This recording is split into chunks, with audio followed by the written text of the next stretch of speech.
So once you move the actual pilot, the head pilot, to the passenger seat and let the co-pilot fly, crashes have reduced significantly.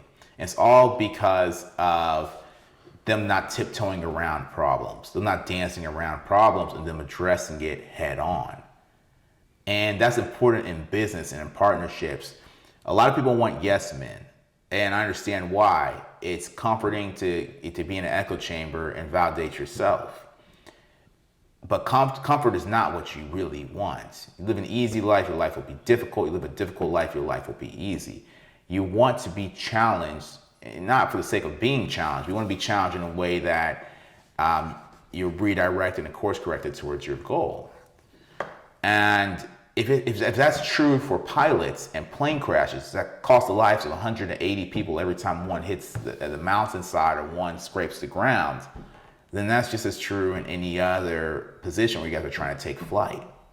You need people to hold you accountable. No mitigated speech, no softening up the blow. You have to have people that actually tell you what it is.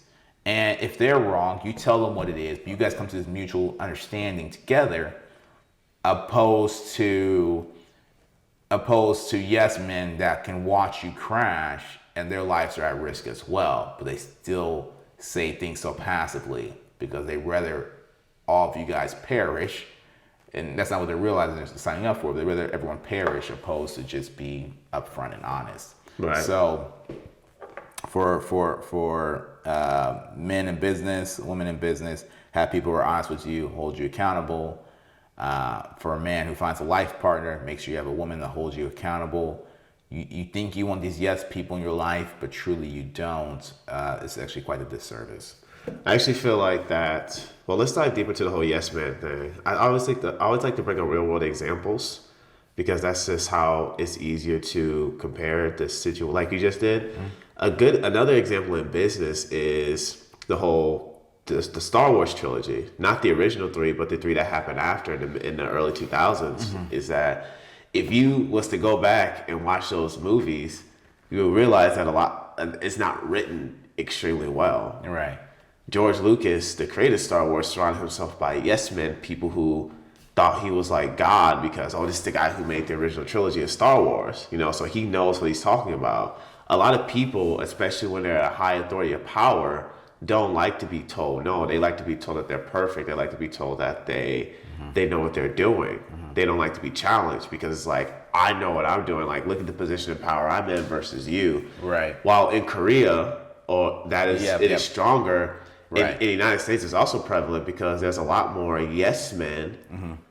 and there's more yes men than people of authority, if you know what I'm saying. Right. So basically, as far as finding accountability partners, it's easier said than done because you have to find someone who wants the same thing that you want, is on your same wavelength, and that your habits coincide with each other as well. You have to make sure that you guys vibe on a certain frequency because like energy attracts. Who you are. You can portray this completely different person on the outside, but if you're completely different on the inside, that's what you're going to attract to people. That's what you're going to attract. That's what you're going to reflect. Yeah, exactly. Life is like a magnet, or your internal energy is like a magnet, I should say. Yeah. Whatever you're on the inside, you're going to attract. So I agree. Finding accountability partner is important. Finding someone who wants the same goals as you, not just in business, but in health, wealth, relationships with people. That's also very important as well. Right. And it keeps you going. I mean, look at Ben Affleck and Matt Damon. I always like to bring up those two guys because they wrote Good Will Hunting.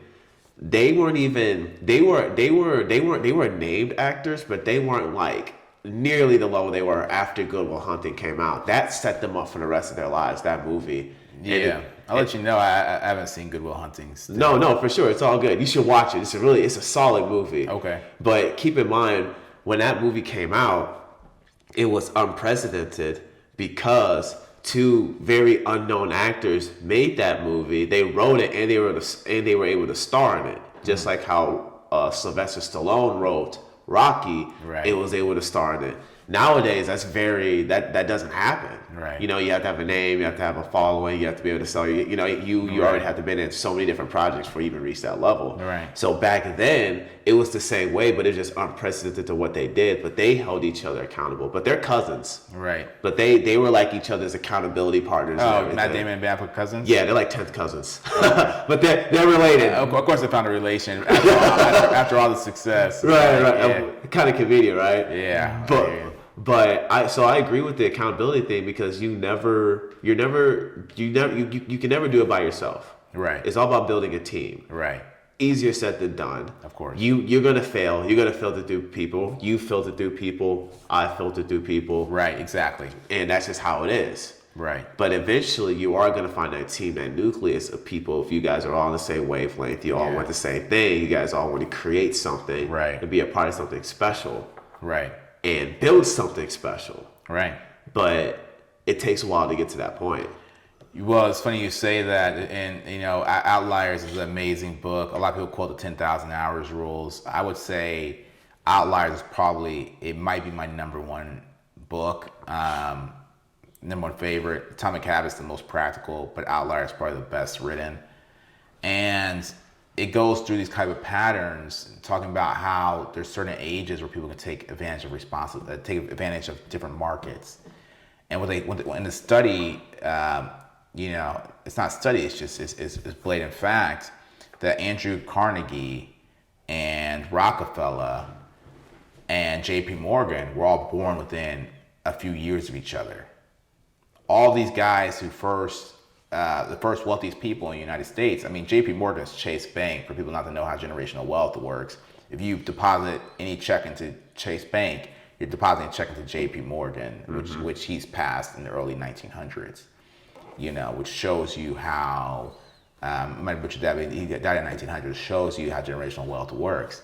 But all these guys, Andrew Carnegie, J.P. Morgan, Rockefeller, and 9 other of the wealthiest people, Vanderbilt, what's his first name? I can't remember his name, but What's it called? I'll get to it. But nevertheless, they're all born within years of each other, and the reason why is because they were perfect age for the change in the economic system. They were in their early 20s, where they could see the market changing.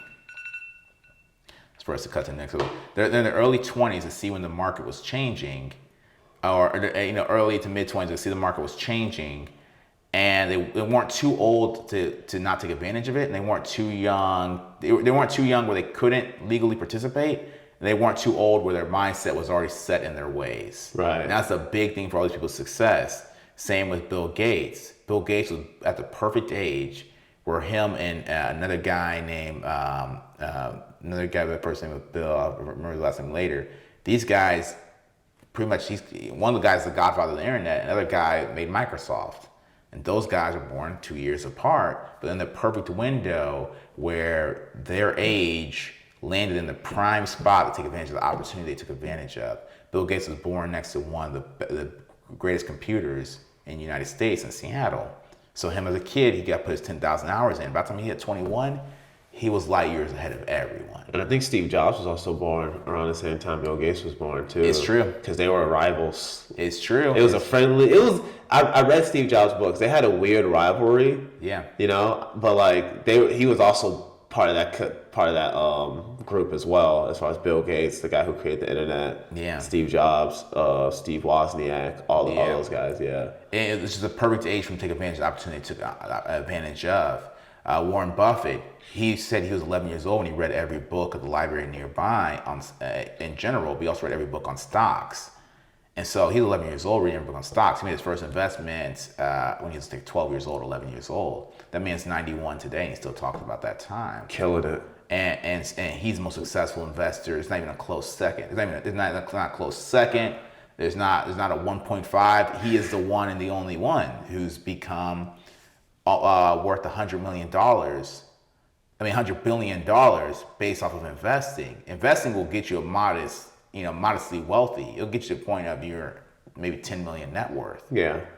But you're not making 100 billion from investing unless you are an 11-year-old who started investing and really learn stocks on the inside and out. So by the time he turned to an adult, he already has 10,000 hours in, and there's nobody touching him. Yep, and Warren Buffett also came from a time where there wasn't a lot of technology, there wasn't a lot of distraction, there wasn't a lot of outside things, external forces pulling him away from that book. You know, now we have the cell phone, now we have all this technology. Back then, that's all they did was read, and played outside. Yeah. So so that it's great that he did everything, but it's Yeah. like sometimes I wish we could turn back the clock, get rid of all this stuff, and just get back to basics. Just going to the library. Like it's funny how you say going to the library and reading a book. Yeah. Now you can get a book. You can get free books online now. You don't have to go to the library. Right. You know what I mean? So The problem is it's easy to do and it's easy not to do. yeah.